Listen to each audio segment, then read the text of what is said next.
রাতের বেলায় চলার কথা নয় বাল্কহেডের, কিন্তু শীতলক্ষ্যায় সেই নিষেধাজ্ঞা মানার বালাই নেই। বালুবাহী এ যানের অনেকটা অংশ ডুবে থাকে পানির নিচে, তাই রাতের বেলা বাল্কহেডের চলাচল খুবই ঝুঁকিপূর্ণ। দুর্ঘটনা এড়াতে সন্ধ্যা থেকে ভোর ৬টা পর্যন্ত বালুবাহী এ নৌযান চলাচল নিষিদ্ধ করে বিআইডব্লিউটিএ, কিন্তু সেই নিষেধাজ্ঞা না মেনে শীতলক্ষ্যায় দিনরাত সবসময় চলে এ নৌযান।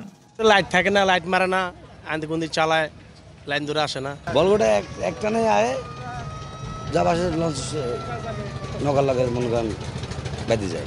অনেক নৌকা ডুবে যায় এই ট্রলার ধাক্কার কারণে। ওদিন করে আমি যাতায়াতের সময় আমার নৌকার উপর উঠে গেছিল, আল্লাহ বাঁচাইছে অল্পর জন্য।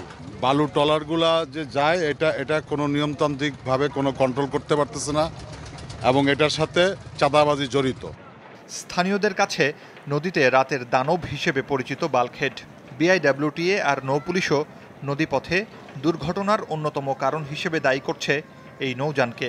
তাদের মতে বাল্কহেড রাতে চলাচল বন্ধে সব ধরনের ব্যবস্থা তারা নিয়েছেন।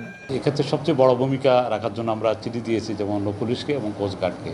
তারাও যদি এখানে যেহেতু রাতে তারা নদীতে ডিউটি করে, তারা যদি এখানে ভূমিকা রাখে তাহলে এটা অনেকাংশে হ্রাস পাবে বলে আমি মনে করি। যারা আইন অমান্য করে রাত্রের বেলা বাল্কহেড চালায় তাদের অনেককেই আমরা গ্রেপ্তার করতে সক্ষম হয়েছি এবং মোবাইল কোর্টের মাধ্যমে তাদেরকে জরিমানা করা হয়েছে।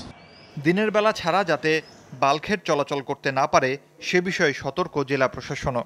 আমরা বাল্কহেড মালিক সমিতি এবং শ্রমিক সমিতির সাথে আলোচনা করেছি এবং তারাও আমাদেরকে কথা দিয়েছে জননিরাপত্তা নিশ্চিত করার জন্য তারা সন্ধ্যার পরে শীতলক্ষ্যা নদীতে বাল্কহেডগুলো চলাচল করাবে না।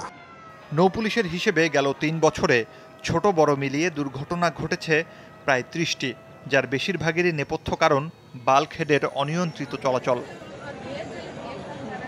মুর্শিদুজ্জামান হিমু, যমুনা নিউজ।